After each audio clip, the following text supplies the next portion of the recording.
In this video, we will go over the Creo to NC-Simul interface.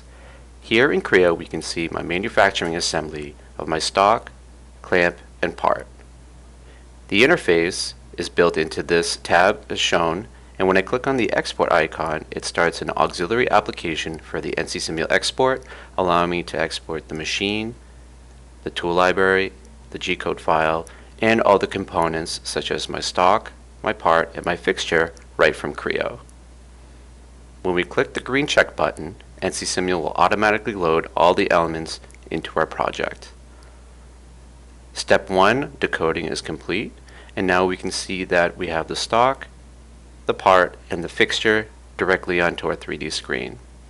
If we open up our tool library, we can see the 3D models that came from Creo.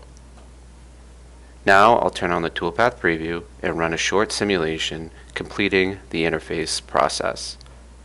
This is the Creo to NC-Simul interface.